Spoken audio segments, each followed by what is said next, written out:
Save Nimisha Priya action കൗൺസിലിന് നേതൃത്വം നൽകിയിരുന്ന Samuel ജെറോമിനെതിരെ Talal അബ് മഹ്ദിയുടെ സഹോദരൻ അബ്ദുൽ ഹത്താഫ് മഹ്ദി. നിമിഷപ്രിയ കേസിൽ സാമുവൽ ജെറോം ഇതുവരെ കാര്യമായ യാതൊരു ഇടപെടലും നടത്തിയിട്ടില്ലെന്ന് തലാലിന്റെ സഹോദരൻ വ്യക്തമാക്കുന്നത് ഫേസ്ബുക്ക് പോസ്റ്റിലൂടെയാണ്. അബ്ദുൽ ഹത്താഫ് മഹ്ദിയുടെ ആരോപണം. മലയാളത്തിലാണ് ഹത്താഫ് മഹ്ദി ആരോപണം ഉയർത്തുന്നത്. മാധ്യമങ്ങളോട് പറയുമ്പോൾ സാമുവൽ ജെറോം അഭിഭാഷകനല്ലെന്ന് മഹ്ദി ആരോപിക്കുന്നത് പ്രതിയുടെ കുടുംബത്തിന്റെ യമനിലെ പ്രതിനിധിയായ പവർ ഓഫ് അറ്റോർണിയുള്ള ആൾ മാത്രമാണെന്ന് ഫേസ്ബുക്ക് പോസ്റ്റിൽ അബ്ദുൽ ഹത്താഫ് മഹ്ദി പറയുന്നു. മധ്യസ്ഥത എന്ന പേരിൽ തങ്ങളുടെ സഹോദരന്റെ രക്തത്തിൽ സാമുവൽ ജെറോം വ്യാപാരം നടത്തുകയാണെന്ന് അബ്ദുൽ ഹത്താഫ് ആരോപണമായി ഉന്നയിച്ചു. നിമിഷപ്രിയയ്ക്ക് വധശിക്ഷ വിധിച്ചത് കോടതി ശരിവെച്ചതിന് പിന്നാലെ സനയിൽ വെച്ച് സാമുവലിനെ കണ്ടെന്നും സന്തോഷം നിറഞ്ഞ മുഖത്തോടു കൂടി തനിക്ക് അഭിനന്ദനങ്ങൾ അറിയിച്ചുവെന്നും തലാലിന്റെ സഹോദരൻ പറയുന്നു. ഏതാനും മണിക്കൂറുകൾക്ക് ശേഷം കേരളത്തിലെ മാധ്യമങ്ങൾ തലാലിന്റെ കുടുംബത്തിന് ദിയ ധനമായി നൽകാൻ സാമുവൽ $20,000 ആവശ്യപ്പെട്ടതായി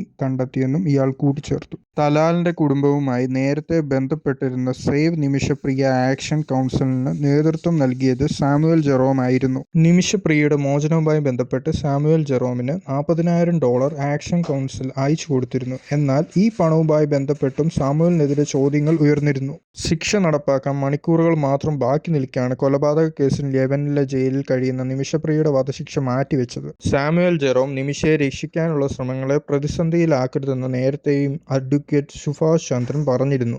നിമിഷപ്രിയ മോചിക്കപ്പെട്ടാൽ സാമുവൽ ജെറോമിന് ക്രെഡിറ്റ് നൽകാം, എന്നാൽ മോചന ശ്രമങ്ങളെ പ്രതിസന്ധിയിലാക്കരുത് എന്നായിരുന്നു മുൻപ് നടത്തിയ പ്രതികരണം. മോചിതനായ സാമുവലിന് $44,000 നൽകി. അത് എന്തിനാണ് ഉപയോഗിച്ചതെന്ന് അറിയിച്ചിട്ടില്ല.